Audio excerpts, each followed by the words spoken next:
লোক এসে ভাই আমাদের গাড়ির সামনে ২ টা গাড়ি থামিয়ে আমাদের ড্রাইভারকে ১ম এ থাপ্পড় দিয়ে তার থেকে গাড়ির চাবিটা নিয়ে নিল। তো কি করব ভাই, গাড়িটা এমনভাবে টান দিছে ২০০ প্লাস গতিতে উঠায় লাইছে। আর সামনে দিয়ে মনে করেন দাউ, দাউ করে ধোঁয়া বেরোচ্ছে। এত জোরে টান দিছে আমরা তো ভয়ে ভাই শেষ। যখন দেখতেছি ব্যাগ উঠাইতেছে আমি ওইভাবে তাকায় আছি যে আমার ব্যাগটা আসে কিনা, আমার ব্যাগটা আসে কিনা। পরে ভাই সবার লাস্টে দেখি যে আমার ব্যাগটা আসছে। দেখার পরে আমি ভাই অনেক খুশি হয়েছি। খুশি হয়ে গেছেন, মনটা কষ্টের পরে খুশি হয়ে অনেক খুশি ভাই, কারণ সবাই আমারে বলছে যে ভাই তোমার ব্যাগ পাবে না, কনফার্ম তোমার ব্যাগ তুমি পাবে না। আমিও তো ভাই, কারণ আমার ব্যাগে সবকিছু লিবিয়াতে সার্ভাইভ করার জন্য খাবার দাবার ওষুধ সব আমার ব্যাগে, কিছু আমার সাথে নেই। আমার জামা কাপড় যা আছে সব ব্যাগে।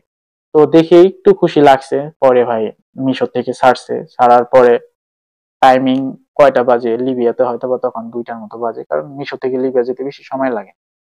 তো ২টার মতো বাজে, নামছি। নামার পরে তখন লিবিয়া থেকে যে আপনি মিশর থেকে যে লিবিয়ার উদ্দেশ্যে রওনা দিলেন, হ্যাঁ, যে ওখানে ভিতরে কি খাবার পাইছেন?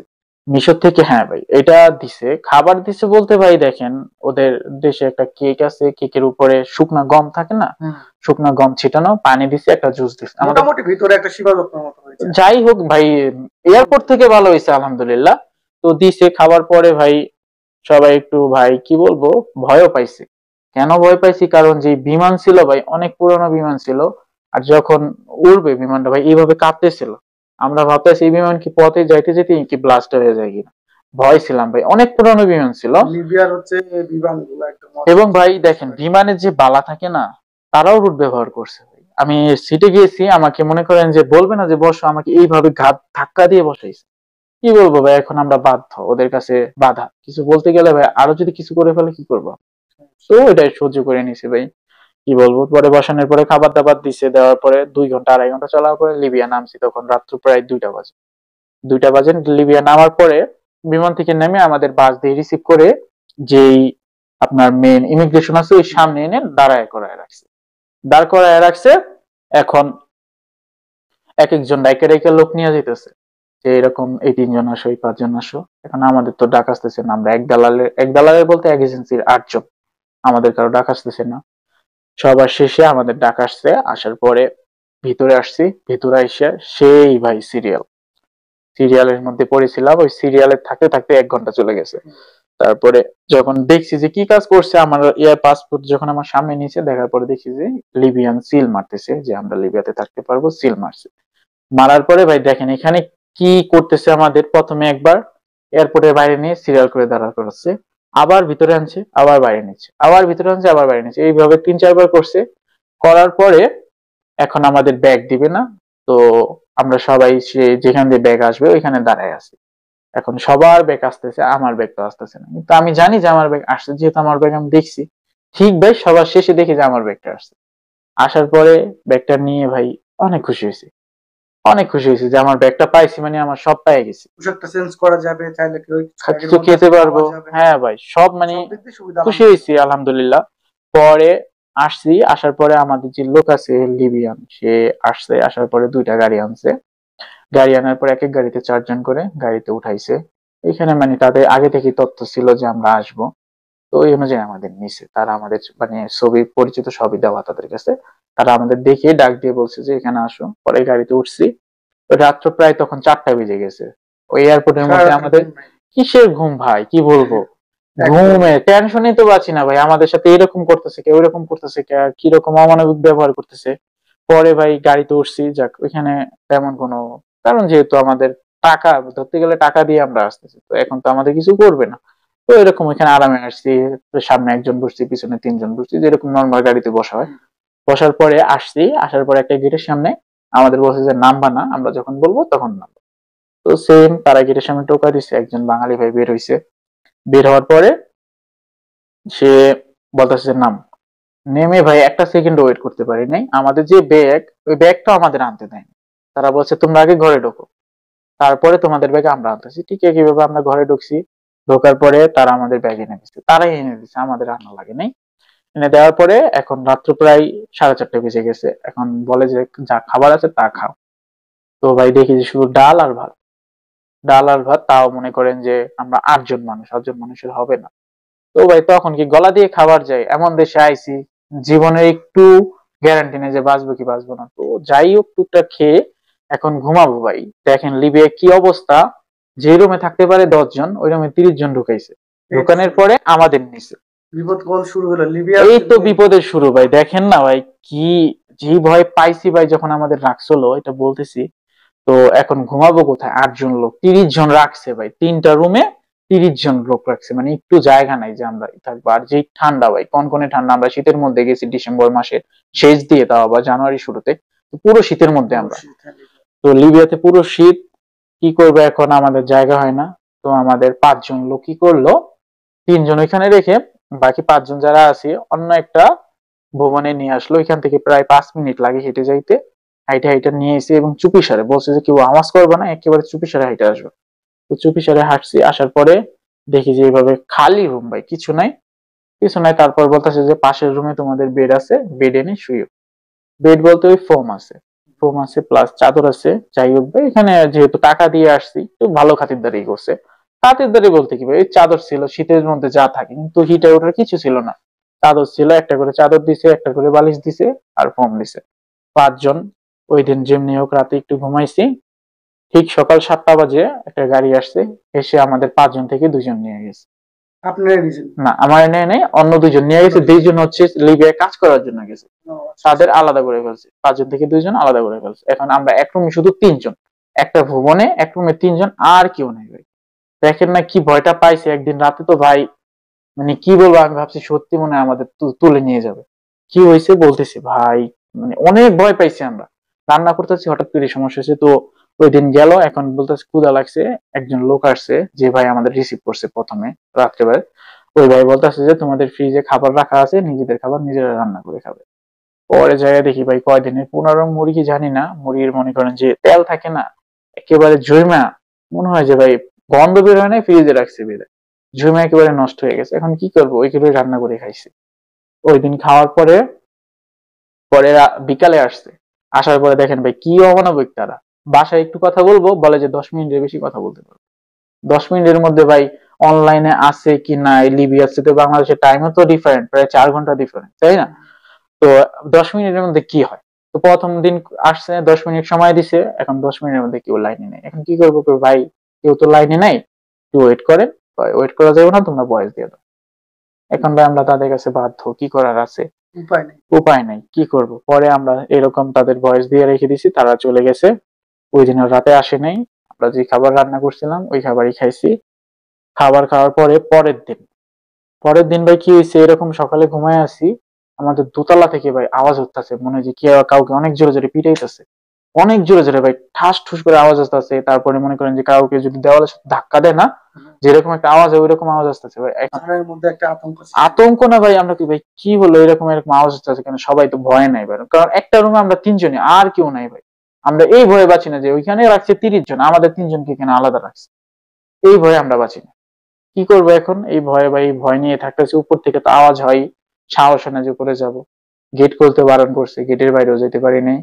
আর ওইখানে ভাই কি করব, গোসল করব কনকনে ঠান্ডা পানি, যেই ঠান্ডা, ওই ঠান্ডার মধ্যে কনকনে ঠান্ডা পানির মধ্যে থাকতে হয়েছে ভাই। যে বেঙ্গাজির কথা বলতেছি, জায়গার নামটা হয়তো বলতেনি, এটা হচ্ছে বেঙ্গাজির কথা বলতেছি। তো বেঙ্গাজিতে প্রায় আপনার 4 দিন থাকতে হয়েছে, 4 দিন। তো 4 দিনের মধ্যে প্রথম 2 দিন যাই হোক একটু আতঙ্কের মধ্যে গেছে। পরের দিন রাতে রান্না করতেছি ভাই, হঠাৎ করে আমাদের জানলাটা কি জানি টান দিছে, যে সাইডটা দিয়ে আমরা রান্না করতেছি। টান দেওয়ার পরে ভাই আমাদের 3জন তো ভয়ে ভাই শেষ, আমার হার্টবিট বেড়ে গেছে। কি কে টান দিল, সত্যি কি আমাদের ধরে নিয়ে যাবে নি ভাই, এমন ভাবে টান দিচ্ছে মনে হয় যে কেউ সত্যি মানুষ টান দিছে। মানুষ যেহেতু জানলা টান দিলে একটা হয় না মানুষের, ভাই কি বলবো ভাই, আমি পুরো ভয় পেয়ে গেছি, ভাবছি যে আমাদের সত্যি মনে এখন ধরে নিয়ে যাবে। পরবর্তীতে দেখি যে না, একটা বিড়াল ছিল ভাই, কি বলবো, বিড়াল ছিল। যখন একটা ভয় থাকে মানুষের বা যে কোনো একটা জিনিস জোরে বাতাস বসলেও ভয় লাগে। হ্যাঁ ভাই, বাতাসটা তো জোরে বসলো কেন, ভয় যখন মনের মধ্যে থাকে যে কোনো বিষয় নিয়ে ভয় লাগে। কি বলবো ভাই, আমি মানে এইভাবে টান দিছে ভাই, আমি ভাবছি যে সত্য আমাদের মানে ধরে নিয়ে লিবিয়াতে তো যে কোনো সময় যে করে ধরে নিয়ে যায়। তো যাক, বিড়ালটা দেখে হয়তো ভাই একটু সাহস পাইছি, তাও ভাই ভয় কাটে নাই। মনের মধ্যে তো ভয় থাকবে, তাও ভয় কাটে নাই, কারণ ভাই থাকতেই পারে লোক। তো ওই দিন রাতে ভয়ে ভয়ে কি আর ঘুম আসে ভাই। একজন আরেকজনের সাথে কথা বলে, আমার সাথে এক ভাই ছিল, সাগর ভাই বলতাম, সেম এজই, ভাই ভাই বলতাম। সে বলতো ভাই পারভেজ কি আর এলাম রে ভাই, এই কথা বলতেছে আমাকে, পারভেজ আমি কি আর এলাম রে ভাই। ভাই কি হয়েছে, আইসি তখন কিছু তো করার নাই, অন্ত সহ্য করতে হবে। এর সাথে এইভাবে আফসোস করতেছি। আর একটা ছোট ভাই ছিল, ও বয়সে ছোট, ও প্রায় আমাদের থেকে 4-5 বছরের ছোট হবে।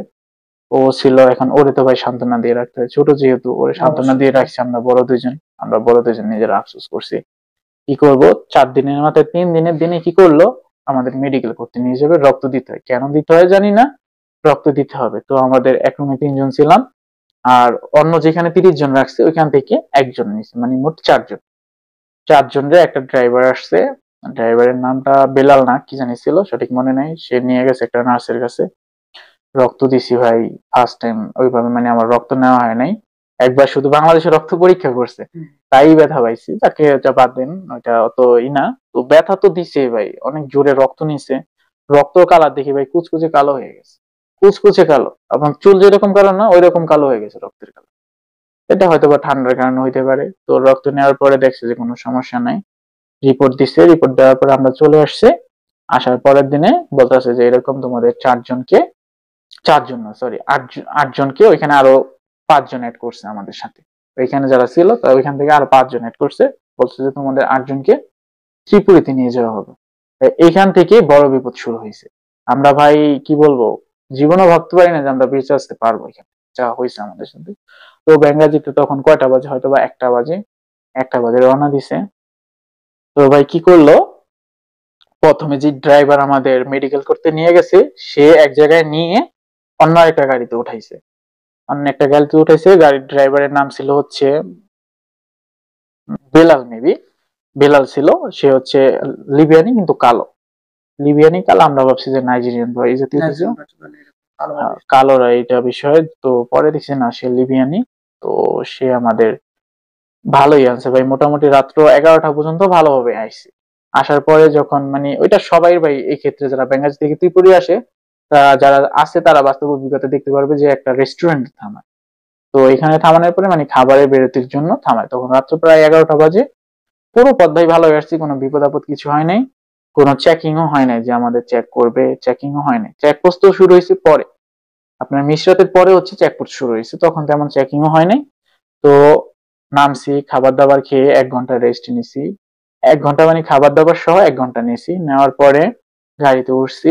উঠার পরে চেকপোস্ট আছে, চেক করে, আবার চেকপোস্ট আছে, চেক করে। ভাই কি বলবো মানে আমাদের সাথে জঞ্জালের মতন ব্যবহার করে। যেমন একটা চেকপোস্ট আছে না, ব্যাগটা হাতে দেখবো, ব্যাগটা সব মাটিতে ঢালি, ঢালার পরে আবার আমাদেরটা আমরা উঠাই। তো প্রথম ভাই চেকপোস্ট না হইলেও 40টা থেকে 50টা চেকপোস্ট পড়ছে। এত চেকপোস্ট ভাই কি বলবো, গণি নাই, কিন্তু এরকমের কম হবে না, এরকমই হবে। তো চেকপোস্টে, প্রথম চেকপোস্টে এরকমই করতো, প্রথম 10-12টা চেকপোস্টে বের করতো ঢুকাইতো, বের করতো ঢুকাইতো ব্যাগ থেকে, আমাদের গায়ে তেমন টাচ করতো না, এভাবে চেকিং দিত না। তো এরকম যাওয়ার পরে প্রায় 15-20টা চেকপোস্ট পার হওয়ার পরে রক্ত দিতে হবে, আবার আবার রক্ত দিতে হবে। এটাই সমস্যা। এখন ভাই শীতের মধ্যে তখন প্রায় রাত্র 1টা বেজে গেছে। 1টা বেজে যাওয়ার পরে এখন শীতের মধ্যে বের হয়েছি, রক্ত যেমনি হোক ভাই দিছি, রগ দেখা যায় না। কি করব, আমি জানি যে রগ না দেখা গেলে তারা টিপ দিয়ে জোর করে রক্ত বের করবে। তো আমি এভাবে ব্যায়াম করে রগ মুখ দেখাইয়া রক্ত দিছি এক জায়গায়। দেওয়ার পরে কি হলো, উঠছি গাড়িতে। ওঠার পরে ভাই এই যে মেইন বিপদ শুরু হয় এখান। আমার যে ড্রাইভার আছে, তিনি ভুলে কি করছে, যে চেকপোস্ট আছে না, এখানে যদি কেউ নাও থাকে তো আস্তে গাড়ি হচ্ছে স্লো করে যেতে হয়। তো সে আর খেয়াল করে নাই, সে জোরে গাড়ি চালায় গেছে চেকপোস্ট ইগনোর করে। এটা ইগনোর করার ভাই সাথে সাথে 2 মিনিটের মধ্যে কোথা থেকে 2 গাড়ি করে লোক আসলো। তারা যে পুলিশ নাকি আমরা কেউই জানি না, সবাই সিভিল বেশে। লোক এসে ভাই আমাদের গাড়ির সামনে 2টা গাড়ি থামিয়ে আমাদের ড্রাইভারকে প্রথমে থাপ্পড় দিয়ে তার থেকে গাড়ির চাবিটা নিয়ে নিল। আমরা তো সবাই হতভম্ব হয়ে তাকিয়ে আছি, কি হচ্ছে আমরা কিছুই বুঝছি না। কারণ আমরা ভাই ফার্স্ট টাইম, কি হচ্ছে কি হচ্ছে না কিছুই বুঝছি না। ভাবেন না যে মাফিয়া ধরে ফেললো নাকি, মাফিয়া যেহেতু ভাই মাফিয়া, কারণ তখন তাদের ফেস দেখি না। তারপরে কি হয়েছে দেখেন, আমাদের ড্রাইভারকে হাতে হ্যান্ডকাপ পরাইছে, হ্যান্ডকাপ পরায় তাদের গাড়িতে উঠাইছে। আর 2জন লোক আসছে, যেই 2জন মানে যারা 2টা গাড়ি করে আসছে, 2জন লোক আমাদের গাড়িতে বসছে। এখন তো ভাই ভয় পাচ্ছি না, তারা সিভিল বেশে, সবগুলো মনে করেন যে জোয়ান, অত বয়স বেশি না, আমাদের মতোই হবে। তো তখন ভাই ভয় করতেছে যে আমাদেরকে মাফিয়া ধরলো, আমাদেরকে নিয়ে যাবে, এই ভয় করতেছে। তো কি করব ভাই, গাড়িটা এমন ভাবে টান দিছে, 200+ গতিতে উঠায় লাইছে, আর সামনে দিয়ে মনে করেন দাউ দাউ করে ধোঁয়া বেরোচ্ছে। এত জোরে টান দিছে, আমরা তো ভয়ে ভাই শেষ। হয়তোবা আমাদের মাফিয়া ধরে ফেললো, আমরা মনে হয় আর যেতে পারবো না, আমাদের কপালে হয়তোবা অনেক কষ্ট আছে। তো সত্যি ভাই, যখন নিল, নেওয়ার পরে দেখি যে একটা থানার ভিতরে ঢুকাইয়া আমাদের সবাইকে গাড়ি থেকে বের করলো, বের করে সোজা লাইনের মধ্যে দাঁড় করায় আছে ভাই। এত ঠান্ডা, হাত পা এইভাবে কাঁপতেছিল। যখন থানার মধ্যে ঢুকাইলো তখন মনে একটা আশঙ্কা হইলো যে যাক পুলিশ ধরছে, যাই হোক তারপর হ্যাঁ ওইভাবে মাফিয়ার মতো অত্যাচার করবে না এরকম। ভাই, এটা তো ধরছে, এটা তো বুঝতে পারছি যে পুলিশ ধরছে, হয়তো বা অত্যাচার করবে না, কিন্তু এটাও জানি যে পুলিশ এই জায়গায় পুলিশ বিক্রি করে দেয়। পুলিশের এই মতো কারণে ভাই আমরা মানে একটু মনে শান্তি ছিল না, ভয়ই ছিল। তো আমাদের দাঁড়া করে চেক করছে, আমাদের সম্পূর্ণ গাড়ি চেক করছে কিছু আছে কিনা।